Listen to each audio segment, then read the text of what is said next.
සද්ධර්ම ශ්‍රවණලාභී සත්පුරුෂ පින්නතුනේ පින්නතියනේ. දැන් මෙතෙන්ට ආවේ නැත්තම් මොකද වෙන්නේ? කොහොම හරි යන්න ඕනේ. තථාගත බුදුහාමුදුරුවෝ අපිට ඉගැන්වුවේ මොකක්ද? චරත භික්ඛවේ චාරිකං बहुजन हिताय बहुजन सुखाय මහණෙනි මිනිස්සුන්ගේ හිතසුව පිණිස සඳහම් චාරිකාවේ යෙදෙන්න ඒක අපි කරන්ට එපැයි පින්නතුනේ. සිවුර කරට දාගත්තේ මේ ලෝක සාසනික කටයුත්ත කරන්ට. අපේ අම්මා තාත්තා අපි මේ ශාසනයට පූජා කරේ ශාසනික කටයුත්ත කරන්ට. මේ දෙවුර මත පැවරිච්ච උත්තරීතර වගකීමක් තියෙනවා. අවසාන තප්පරෙත් බුදුහාමුදුරුවෝ මොකක්ද දේශනා කරේ? මහා පරිනිබ්බාන සූත්‍රයේ සඳහන් වෙන්නේ උන්වහන්සේ පාවාවලට වඩිනකොට අපේ බුදුහාමුදුරුවන්ට අවුරුදු 80යි. හරි අමාරුයි. බැරිම තැන ආනන්ද හාමුදුරුවන්ට මොකක්ද කියන්නේ? ආනන්ද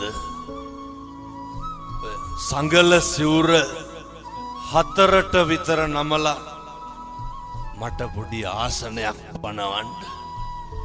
ඇයි බුදුහාමුදුරුවන්ට හිටගෙන ඉන්න හරි අමාරුයි. එච්චර අමාරුයි. අන්තිම මොහොතේ භික්ෂුන් වහන්සේලා අඬනවා. බුදුහාමුදුරුවෝ පිරිනිවන් පාන්න නෙමේ සූදානම්. අච්චර අමාරුවෙන් ඉන්නකොට මොකක්ද භික්ෂුන් වහන්සේලාට කිව්වේ? අඬන්න වෙලාවක් නෙමෙයි තියෙන්නේ. මොකක් හරි ගැටලුවක් තියෙනවා නම් අහන්න. එහෙම අහන්නත් බැරි නම් හිතවත් භික්ෂුවක් නම මගෙන් අහන්න. බලන්න අපේ බුදුහාමුදුරුවෝ ඒ සංසාරෙම කැප කරේ කවුරු වෙනුවෙන්ද? අපි වෙනුවෙන්. අන්තිම මොහොතෙත් අඬන්න එපා ධර්මයේ පිහිටන්න කිව්වේ. මේ දුක කියන කාරණේට බෙහෙතක් හොයාගත්ත එකම ජීවකයා කවුද? අපේ බුදුහාමුදුරුවෝ. උන්වහන්සේ දේශනා කරේ මේකට තියෙන එකම ඖෂධය මොකක්ද? ධම්මෝ සදං සමං නත්ති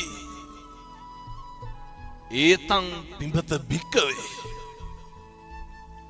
ඖෂධය නම් ධර්මයමයි. ඒක පානය කරන්න. තිබ්බේ නැද්ද අපේ තථාගතයන් වහන්සේට එදා දීපංකර පාදමූලයේදී නිර්වාණය සාක්ෂාත් කරගන්න තිබ්බේ නැද්ද? තිබ්බා. කවුරු වෙනුවෙන්ද කැපකිරීම කරේ? අපි වෙනුවෙන්. අපේ බුදුහාමුදුරුවන්ට කොච්චර ප්‍රශංසා කරාද කොච්චර නින්දා කරාද? හැබැයි බුදුපසේ බුදුමහරහතන් වහන්සේලා කායික දුක් විඳා. එහෙමනේ. කවදාවත් මානසිකව දුක් විඳාද? නැහැ. මිනිස්සු ඔය වඳින අත් දෙකෙන්මයි බෙල්ල මිරිකන්නේ. කම්පාවෙන්ට නරකයි. ජීවිතේ මිනිස්සු ප්‍රශංසා කරන කටින්මයි නින්දා කරන්නේ. අපිට හොඳ නොකියපු කවුරුවත් බැනලා තියෙනවද? සැලෙන්න එපා. කම්පා වෙනවා කියන්නේ මොකක්ද? හෙල්ලෙනවා. චලනය වෙනවනේ. හෙල්ලෙන්න එපා. සේලෝ යතා ඒක ඝනෝ වාතේන සමීරති. එවං නින්දා ප්‍රශංසාසු න සමිච්ඡන්ති පණ්ඩිතා. පර්වතයක් වගේට බණින එක කාගේ වැඩක්ද? එක අනුන්ගේ වැඩක් නේ. මොකටද අපි කුලප්පු වෙන්නේ? හොද්දට හිටපු මිනිස්සු නේද? කවදා හරි වින කරන්න. අපි උදව් කරපු උදවිය නෙමෙයිද? අපෙන් යපිච්ච පිරිස නෙමෙයිද? පුරුදු වෙන්න. මොකටද? හෙල්ලෙන්න එපා. උදව් කරන එක අපේ යුතුයකම. බුදුවරු අපිට උගන්වලා තියෙන්නේ අපේ තියෙන සත්පුරුෂකම දෙන්න. ඇල්ලතර වේදුරුවක දෙයක්වත් බලාපොරොත්තු නම් වෙන්න එපා. ප්‍රතිරූප ගොඩනගාගෙන බලාපොරොත්තු වුණාම දුක අඩුයිද වැඩිද?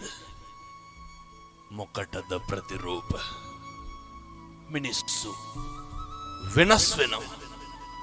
දැන් ඔය මේ පැතිවල තියෙනවද ඔය නැන්දම් මලේලි ගස්ටනේ? නැතු ඇති මම හිතන්නේ. ඒක නම් හරි උද්‍යෝගයෙන් කිව්වෙත් තියනවා කියලා. කියපු හින්දම කියන්න. ඔය මේ අම්මලා ඔකට භාජනය වෙලා ඇතිනේ. නැන්දම්මගේ පීඩණයට හසු වෙලා දැන් අපි ඒක ආපහු දෙනවා කාටද? අපේ ලේලිට. අය මේ නැන්දම්මලා කියන જાතිය කොහෙන්වත් එනවයි. නැන්දම්මත් එක කලයක කවුද? ලේලියක්. මේ තාත්තා හරි උමනාවෙන් කියනවා ඒක. ලේලියක්. ගෙනාපු අලුත අර කියනෝ නේද අලුත ගෙනාපු මනමාලි වහලිත් ගොම ගන්නවා කියලා. ගෙනාපු අලුත සතිය ඉන්නවා උපරිම. ඊට පස්සේ අපේ අම්මලාට බෑ මොකක් දරන්නද? දරන්න බෑ. පුදුම ඊර්ෂ්‍යාවක් තියෙනවා. එක කිරියම්ම කෙනෙක් මම මේ දොස් පරොස් කියනවා හැම නෙමෙයි. මට අය බනවලට කියනෙකුත් නෑ. හැබැයි මම මේක කියනවා. මුන්ද මංගාවට එනකොට මූණේ අප පුපුරනවා. ඒ කියන්නේ කේන්තිය. මම බැලුවා මෙච්චර මොකද? වෙවුලා කියනවා. මම ඒ කියපු විදිහටම කියන්න. මගේ අශිෂ්ටකම කියලා හැම දොස් කියන්න එපා හොඳේ. කියපු විදිහේ ඉතින් කියන්න නම් ඕනේ නෑ. ඔය ඇත්තෝ කියන විදිහමයි. හාමුදුරුවනේ අරකිත් එක්ක බෑ කිව්වා. කාත් එක්කද? බලන්නකො කතා කරන විදිය. ඒ කියපු විදිහට මම හිතුවේ තඩි ගහලවත් ඇති කියලා ලේලි. මං ඇහුවා ඇයි කිරියම්මා? කියනවා හාමුදුරුවනේ පොඩි එක අරගෙන යන ටිකටත් දැන් මේ ඒකි මේකි කියලාමයි කතාව.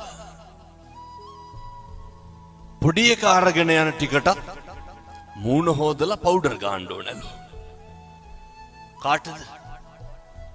මේ ලේලිට. ඔය විස්තර ගොඩක් කිව්වා. ඇඟිලි පාට කරනවලු.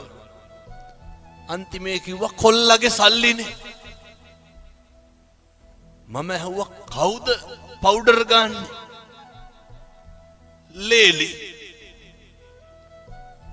අන්තිමේ කිව්වා හාමුදුරුවනේ ඒකිගේ සුදිය වැඩි කියලා. මේ කිරි අම්මලා හැම බණින් නැතුව ඇති. අහගන්නත් තිබ්බලේලිලා හිටියන.